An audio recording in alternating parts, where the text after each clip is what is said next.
Hi! Welcome to chikki world. So, మనుషులు మనకి century మారేసరికి వాళ్ళ యొక్క అలవాట్లలోని, ప్రవర్తనలోని, ఎదుగుదలలో మార్పులొస్తూ ఉంటాయి కదా! సో, అదే విధంగా పూర్వం రోజుల్లో కూడా మనకి ప్రతీదీ కూడా మనుషులు మాన్యువల్‌గానే ప్రతీదీ చెక్కేవారు. ఇప్పుడంటే మనకి కంప్యూటర్స్, రోబోస్, సో, మెషిన్స్ వచ్చాయి. సో, వాటితో చెక్కడం అనేది నార్మల్ విషయం. బట్ ఇక్కడున్న ఈ మ్యూజియంలో చూపిస్తున్న ప్రతి వస్తువు కూడా మనుషుల యొక్క చేతులతోని కళాత్మకంగా వాళ్ళు చెక్కిన శిల్పాలన్నమాట. అవి మనుషుల విగ్రహాలైనా, జంతువులవైనా, పక్షులవైనా చూస్తున్నారా ఎంత అద్భుతంగా ఉన్నాయో. సో, మేము వెళ్ళే ఈ మ్యూజియంలో చూసి ప్రతీది కూడా మీకు చెప్పాలి, చూపించాలి అని చెప్పేసి మీకు చూపిస్తున్నాం అనమాట. కొంచెం అంటే ఒకే దగ్గర ఉంటే మిగతా కవర్ చేయలేం కనుక కొంచెం ఫాస్ట్‌గా అన్నీ మూవ్ చేస్తూ వచ్చాము.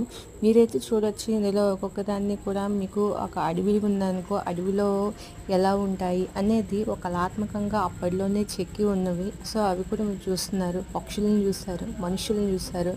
ఇందులో వివిధ దేశాలు చూపించే వాళ్ళ యొక్క ప్రతిభలు కూడా ఉన్నాయి. సో, ఇక్కడ చూసారా ఇవి డాగ్స్. వాటిని కూడా ఆ విధంగా చెక్కారు అంటే ఇది 16th, 17th సెంచరీస్‌లో ఉన్నటువంటి విగ్రహాలన్నమాట. ఇప్పుడంటే మనకి మామూలుగా డాల్స్, మెషిన్స్‌తో చేసినవి కావు. అప్పటి వాళ్ళు అంత కళాత్మకంగా మనకి అవి చెక్కారు అనడానికి మనకి బయటనెక్కడ వాటిని చూడలేం.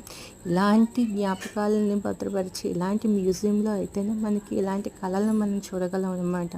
అంత మహాశిల్పాలని అంత చక్కగా అప్పటి వాళ్ళు చెక్కారు అంటే ఎంత నైపుణ్యమైన మనుషులు మనకి అప్పట్లో ఉండేవారో గుర్తుంచుకొని మన భారతదేశంలో చాలా శిల్పకళ ఉందన్నమాట. ఆ శిల్పకళ అంతా కూడా మనకి ఇలాంటి మ్యూజియంస్కి వెళ్ళేటప్పుడు బాగా కనిపిస్తుంటుంది.